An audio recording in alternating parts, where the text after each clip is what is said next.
Hello everyone, আসসালামু আলাইকুম।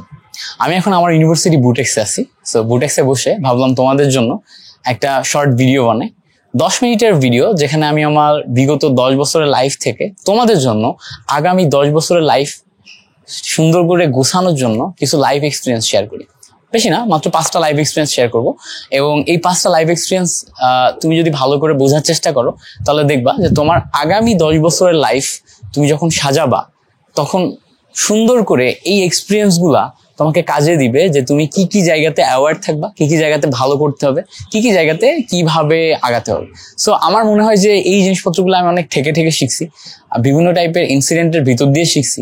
So এগুলো যদি তোমাদের সাথে শেয়ার করি, তাহলে তোমরা লাইফে এগুলো থেকে আগে সচেতন থাকবা। সো চলো শুরু করি। প্রথম যে ব্যাপারটা, যেটা আমার মনে হয় যে আমাদের লাইফে সবসময় মনে রাখতে হবে, সেটা হচ্ছে learning from experiences. Learning from experiences means কি? ধরো তুমি তোমার লাইফে যে কোনো একটা ইনসিডেন্টের ভিতর দিয়ে গেলা। ইনসিডেন্টটা ভালো হতে পারে, খারাপ হতে পারে, ইনসিডেন্টটা পজিটিভ হতে পারে, নেগেটিভ হতে পারে, ইনসিডেন্টটা তোমার পক্ষে হতে পারে, বিপক্ষে হতে পারে। ইনসিডেন্ট যেমনই হোক, ওখান থেকে কিছু লার্নিং থাকবে তোমার লাইফে, কিছু কি পয়েন্ট থাকবে যেগুলো তোমাকে বুঝতে হবে। বোঝার পরে ওই জায়গা থেকে শিখে তারপরে ওটা তোমার ফার্দার লাইফের পরবর্তী স্টেপে কাজে লাগাতে হবে। এটা অনেক ক্ষেত্রে নিজের জীবনে যে ঘটনাগুলা ঘটে, সেই ঘটনাগুলা থেকেও পিক করা যায়।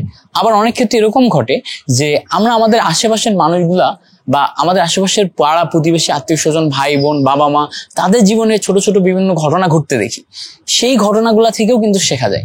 আমি আমার জীবনে, আমার মনে আছে যে আমার বড় ভাইয়ের জীবনে ঘটে যাওয়া সব বড় বড় দুর্ঘটনা থেকে সবচেয়ে বেশি শিক্ষা নিছি, এবং আমি মেক শিওর করছি যে ওই দুর্ঘটনাগুলো যেন আমার জীবনে কখনো না ঘটে। আমার বড় ভাইয়ের জীবনে কিছু দুর্ঘটনার কারণে তার লেখাপড়াটা ক্লাস 12 পর্যন্ত হওয়ার পরে বন্ধ হয়ে গেছে, এইচএসসি পরীক্ষা দেওয়ার আগেই বন্ধ হয়ে গেছে। সো আমি মেক শিওর করছি যে ও তার লাইফে যে সমস্ত ভুলগুলা করছে, ওই ভুলগুলা যেন আমার জীবনে কখনো না ঘটে। ঠিক আছে? সো এই জিনিসটাকে বলা হচ্ছে লার্নিং ফ্রম এক্সপিরিয়েন্সেস, অর্থাৎ এক্সপিরিয়েন্স বা অভিজ্ঞতা থেকে শেখা। সে হতে পারে তোমার নিজের জীবনের এক্সপিরিয়েন্স, হতে পারে তোমার না, অন্য মানুষের জীবনের এক্সপিরিয়েন্স। সো যেটাই হোক, সেটা হচ্ছে তোমাকে শিখতে হবে, এক্সপিরিয়েন্স থেকে শিখতে হবে। আচ্ছা, এরপরে সেকেন্ড যে জিনিসটা আমি আমার লাইফে সবচেয়ে বেশি ঠেকে শিখছি, সেটা হচ্ছে ডোন্ট শেয়ার ইউর উইকনেসেস। ঠিক আছে? তোমার যে উইকনেস গুলো আছে, এগুলা মানুষের সাথে শেয়ার না করা। ধরো তুমি একটা ইউনিভার্সিটিতে গেছো, তুমি একটা কলেজে গেছো, যেখানে একটা জায়গাতে যে তুমি 1 সপ্তাহ, 1 মাস, তারপরে 2 সপ্তাহ, 2 মাস, 3 মাস, এই সময়ের ব্যবধানে তুমি কিন্তু কিছু ফ্রেন্ড তৈরি করবা, কিছু মানুষের সাথে তোমার দেখা হবে, কথা হবে, ফ্রেন্ডশিপ তৈরি হবে।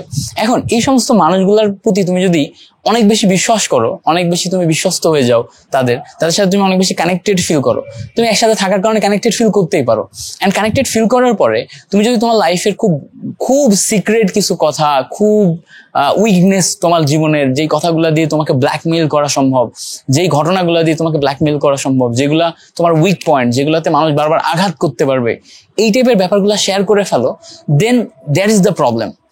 ওই মানুষগুলা, বিশ্বাস করো, কখনোই তোমার সাথে সারা জীবন থাকবে না। 1 বছর, 1 মাস, 2 মাস, 2 বছর, 3 বছর, 4 বছর, একটা নির্দিষ্ট সময় পরে তার সাথে তোমার ডিস্টেন্স তৈরি হবেই হবে। খুব দ্রুতও হতে পারে, অনেকটা সময় পরেও হতে পারে। বাট যখনই তৈরি হবে, তখন ওই মানুষগুলা তোমার মুখ থেকেই তোমার কথা নিয়ে তোমাকে ব্ল্যাকমেইল করতে পারে, তোমার উইকনেস তৈরি করে ফেলতে পারে, বা তোমাকে ওই জায়গাতে বারবার আঘাত করে তোমাকে তোমার জীবনে থামাই দেওয়ার চেষ্টা করতে পারে, বা তোমাকে দেখা যাচ্ছে যে এমন ভাবে মেন্টালি প্রেশার দিতে পারে যে তুমি ভাবতে পারো না যে এই মানুষটা এরকম আমার সাথে করতে পারে। সো এই জিনিসটা সবসময় মাথায় রাখবা যে লাইফে তোমার ফ্যামিলি হচ্ছে এমন একটা জায়গা যেটা তোমার সবসময় কাছে থাকবে, তোমার সাথে থাকবে। তোমার ভাই বোন, তোমার বাবা মা, তোমার ইন ফিউচার ওয়াইফ বা হাজবেন্ড যে হবে সে, ঠিক আছে, তোমার বাচ্চা কাচ্চা, এই যে মানুষগুলা যারা একদম ব্লাডের, রক্তের, যারা খুব কাছের, তারা পরিস্থিতি যত খারাপই হোক, সম্পর্ক যত খারাপই হোক, তারা কখনোই তোমার ওই লেভেলের শত্রু তৈরি হবে না, তোমার থেকে অতটা দূরে যাবে না। ঠিক আছে? কিন্তু এমনিতে নর্মাল যে সমস্ত মানুষ আমাদের জীবনে আসে, বন্ধুত্ব হয়, ভালো লাগা তৈরি হয়, ভালোবাসা তৈরি হয়, এই টাইপের মানুষগুলা সাথে থাকতেও পারে, নাও পারে। সো তাদের সাথে ডোন্ট শেয়ার ইউর উইকনেস। হ্যাঁ, তোমার স্ট্রং পয়েন্ট শেয়ার করো, তুমি তোমার ফার্দার ক্যারিয়ারের প্ল্যান করো, ফার্দার লাইফের প্ল্যান করো, যেগুলা কখনো তোমার উইকনেসে পরিণত হতে পারে না, সেগুলা শেয়ার করো, সেগুলা করো, কোনো প্রবলেম নাই। বাট তোমার একদম নিতান্তই লাইফের সিক্রেট অ্যান্ড উইকনেস, ওইটা কখনো শেয়ার করো না। ঠিক আছে? That's it. Okay, third point আসি। থার্ড পয়েন্ট হচ্ছে আমার কাছে মনে হয় হচ্ছে পয়েন্ট অফ ভিউ। ঠিক আছে, তুমি লাইফে যত দ্রুত বুঝতে পারবা যে each and everything is a point of view, তোমার লাইফে তত দ্রুত ইমপ্রুভমেন্টটা আসবে। ইমপ্রুভমেন্টটা আসবে বলতে কি বোঝাচ্ছি, ধরো তোমার সামনে তোমার এক ফ্রেন্ড, সে কিছু একটা বলতেছে তোমার কাছে যেটা তোমার পছন্দ হচ্ছে না, তুমি ঠিক তার অপোজিটটা বলতেছো। এখন কে কারেক্ট কে রং এইটা তুমি বিচার করতে পারো, এই জায়গাতে তুমি জাজমেন্টাল হইতে পারো। বাট ব্যাপারটা হইতেছে যে এখানে কেউ কারেক্ট না কেউ রং না, both are having a point of view. যেই মানুষটা তোমাকে বলতেছে যে তুমি রং, সে বলতেছে কারণ হচ্ছে সে যেই পার্সপেক্টিভ থেকে জন্ম নিছে, যেই পরিবেশে বড় হয়েছে, যেই ফ্যামিলিতে বড় হয়েছে, তার উপর ডিপেন্ড করে তার একটা মাইন্ডসেট তৈরি হয়ে গেছে। সেই মাইন্ডসেটের উপর ডিপেন্ড করে সে একটা জিনিস বলতেছে। ঠিক আছে, এটা হচ্ছে তার পয়েন্ট অফ ভিউ। তুমি যেটা বলতেছো চিন্তা করে দেখো, তোমার কাছে এটা সঠিক মনে হওয়ার কারণ হচ্ছে তুমি যেই টাইপের ইনফরমেশন গেদার করছো, যেই লাইফের ভিতর দিয়ে গেছো, এগুলো হচ্ছে তোমার পয়েন্ট অফ ভিউ। ঠিক আছে, সো লাইফে তুমি যদি বুঝতে পারো যে each and everything is a point of view, কোন একটা জিনিস নিয়ে ওই লেভেলে সিরিয়াস হওয়ারও কিছু নাই, কোন একটা জিনিস নিয়ে একদমই ছেড়ে দেওয়ারও কিছু নাই। জিনিসটাকে অ্যাজ ইট ইজ দেখতে পারতে হবে। কেউ একজন মানুষ যদি আমাকে কিছু একটা বলে, যদিও আমি তার সাথে একমত না, বাট তাকে আমি রেসপেক্ট করবো because it is their point of view. এটা তার পয়েন্ট অফ ভিউ, সে জিনিসটাকে এভাবে চিন্তা করে, and I have to respectful. ঠিক আছে, সো এই জিনিসটা যত দ্রুত তুমি বুঝবা, দেখবা প্রত্যেকটা এনভায়রনমেন্টে, প্রত্যেকটা জায়গাতে, ঠিক আছে, তোমার অ্যাকসেপ্টেন্সি বেড়ে গেছে, তোমার গ্রহণযোগ্যতা বেড়ে গেছে। তুমি যে কোনো মানুষকে রেসপেক্ট দিতে পারতেছো, যে কোনো মানুষ কিছু একটা বললে তাকে গ্রহণ করতে পারতেছো, যে কোনো মানুষের সাথে অনায়াসে মিশে যেতে পারতেছো। ঠিক আছে, আর পয়েন্ট অফ ভিউ ব্যাপারটা যখন কোন একজন মানুষ বুঝে, তখন সে সবসময় নিজেকে কমফোর্ট জোন থেকে বের হইতে, মানে নিজেকে বের করতে পারে, ইজিলি পারে। আমি আমার লাইফে অনেক মানুষ দেখছি যারা হচ্ছে খুব রিজিড মাইন্ডসেটের, যারা কখনোই তাদের নিজেদের কমফোর্ট জোন থেকে বের হইতে পারে না। আর তুমি যদি কমফোর্ট জোন থেকে নিজেকে বের না করতে পারো, তাহলে নিজেকে তুমি কখনোই নতুন করে নতুন লেভেলে শেখাইতে পারবা না, নতুন কিছু শেখাইতে পারবা না। সো কমফোর্ট জোন থেকে বেরোনোটা খুবই ইম্পর্টেন্ট একটা পয়েন্ট। যখন তুমি কমফোর্ট জোন থেকে বেরোবা, দেখবা সবসময় তুমি নতুন নতুন স্কিল শিখতেছো, নতুন নতুন জিনিসপত্র শিখতেছো, তোমার লাইফ নতুন ভাবে সাজাতে পারতেছো তুমি। ঠিক আছে, তোমার নিজেকে অন্য মাত্রায় দেখতে পারতেছো। সো এই যে কমফোর্ট জোন থেকে বের করা point of view, it is a very much important point of our life. ঠিক আছে, সো এটাও হইতে হবে। আরেকটা পয়েন্ট, সেটা হচ্ছে লাইফে কোচেবল হইতে হবে। কোচেবল মিনস হচ্ছে ওপেন টু লার্ন।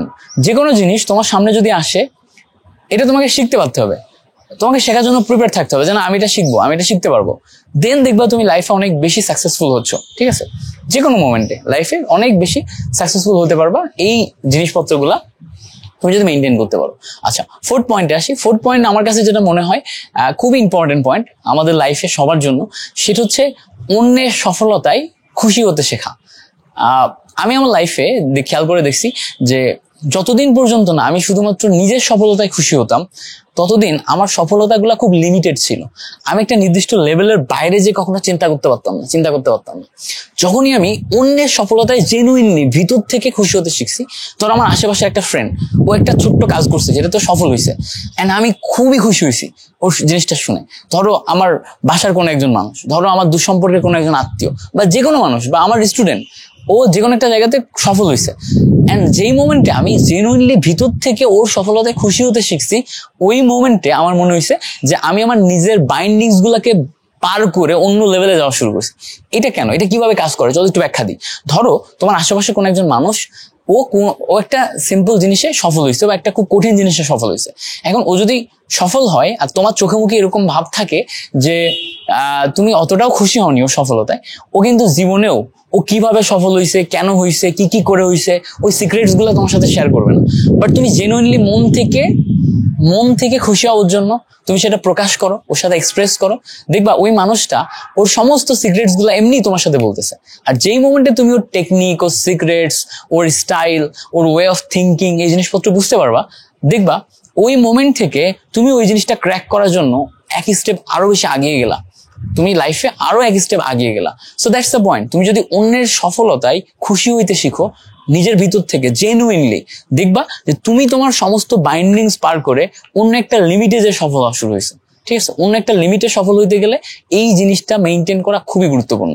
সো এই যে 4টা পয়েন্ট বললাম, এই 4টা পয়েন্ট অবশ্যই মেনটেন করবা আমাদের লাইফে। এগুলা মেনটেন করা অনেক বেশি গুরুত্বপূর্ণ হয়ে পড়ে। ঠিক আছে, অনেক বেশি গুরুত্বপূর্ণ হয়ে পড়ে। অনেক বেশি গুরুত্বপূর্ণ এই কারণে বলছি, কারণ দেখবা এই টাইপের কথাবার্তাগুলো, এই টাইপের থিঙ্কিং গুলো কেউ তোমাকে শেয়ার করতেছে না, কারণ এগুলো হচ্ছে লাইফ এক্সপিরিয়েন্স।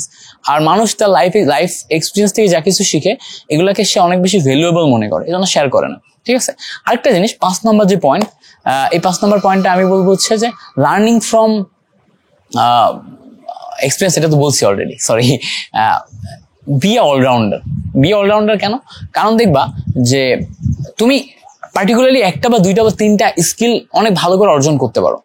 সো এই স্কিলগুলা তোমাকে অন্য একটা লেভেলে নিয়ে যাবে।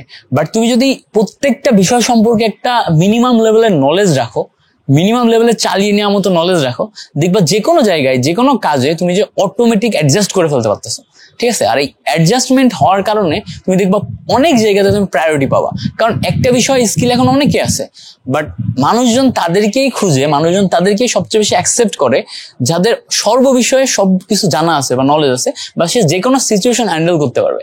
সো চেষ্টা করো একজন অলরাউন্ডার হইতে, চেষ্টা করো কমিউনিকেশন স্কিলে ভালো হইতে, প্রেজেন্টেশনে ভালো হইতে, চেষ্টা করো মানুষের সাথে সুন্দর করে গুছিয়ে কথা বলতে, চেষ্টা করো অনেক বেশি কম্পিউটার স্কিল হইতে, চেষ্টা করো হচ্ছে একাডেমিকে ভালো হইতে, চেষ্টা করো ইংলিশ অনেক বেশি ফ্লুয়েন্ট হইতে। তোমার যা যা ভালো লাগে তাই তাই শিখো। ঠিক আছে, so those are the points and thinkings from my self.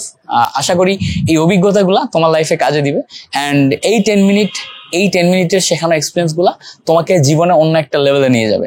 Thank you so much for watching this video. যদি ভিডিওটি ভালো লাগে কমেন্ট সেকশনে তোমার মতামত জানিয়ে যাওয়া। আসসালামু আলাইকুম।